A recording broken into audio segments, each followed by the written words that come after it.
उसकी अनुपस्थिति में अन्य छात्रों ने गुरु से पूछा, आखिर वो ऐसा क्या करता है जो वो इतना सफल और उत्कृष्ट छात्र है? गुरु ने सरलता से कहा, जापान के एक छोटे से गांव में हिरोशी नाम का एक लड़का था।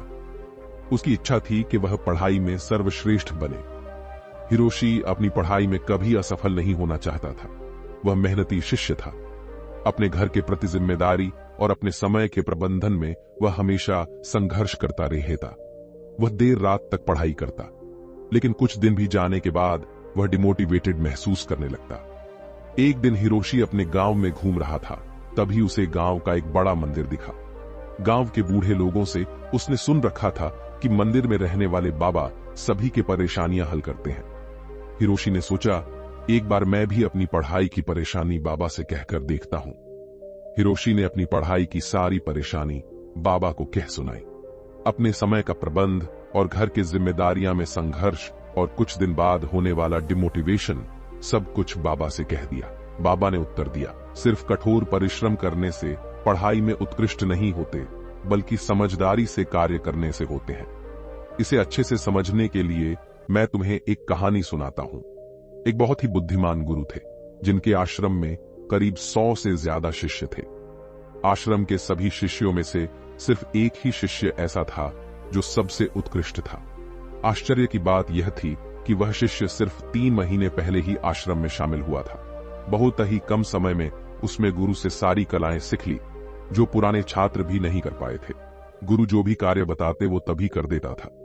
पूरे दिन का कार्य वह पहले से ही तय कर लेता। किसी भी कार्य को करने के लिए वह समय बर्बाद नहीं करता। पढ़ाई में भी वह उत्कृष्ट बना रहता। एक दिन उसकी अनुपस्थिति में अन्य छात्रों ने गुरु से पूछा, आखिर वो ऐसा क्या करता है जो वो इतना सफल और उत्कृष्ट छात्र है? गुरु ने सरलता से कहा, उसने सही समय पर समय के मूल्य को जान लिया है। गुरुजी कहते हैं, प्रत्येक व्यक्ति को दिन में समान समय मिलता है, लेकिन फर्क इस बात से पड़ता है कि तुम समय का उपयोग कैसे करते हो। इसी चीज से तुम्हारी सफलता निर्धारित होती है। हिरोशी ने कहा, बाबा, इसे मैं अपने जीवन में कैसे उतारूं? बाबा ने कहा, समय मूल्यवान वस्तु है जिसे हम खोने के बाद वापस नहीं पा सकते। अगर तुम सही में अपने अभ्यास में फिर कभी असफल नहीं होना चाहते, तो तुम्हें अपने समय का मूल्य समझना होगा और समझदारी से उपयोग करना होगा। सही अभ्यास सिर्फ कठिन परिश्रम करने के बारे में नहीं है, बल्कि कुशलतापूर्वक काम करने के बारे में भी है। बाबा ने उसे ऐसी दिनचर्या बनाने को कहा जो कार्य और खेल को भी प्राथमिकता दे। उन्होंने दिमाग और शरीर दोनों को केंद्रित करने को कहा। घर जाकर हिरोशी ने एक नई दिनचर्या विकसित करनी शुरू की।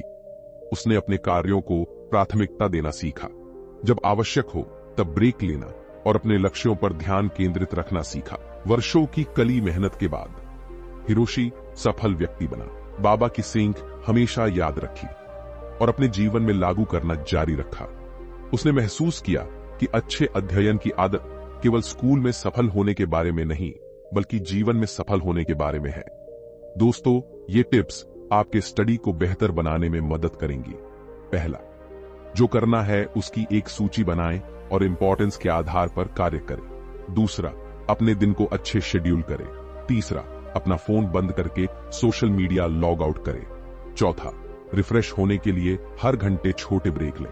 पांचवा, पर्याप्त नींद लें और नियमित रूप से व्यायाम करें। याद रखें, अच्छे अध्ययन की आदतें केवल कठिन परिश्रम के बारे में नहीं है, बल्कि कुशलतापूर्वक काम करने के बारे में है। समय का मूल्य समझकर और इसे समझदारी से उपयोग करके आप स्टडी और जीवन में सफल हो सकते हैं।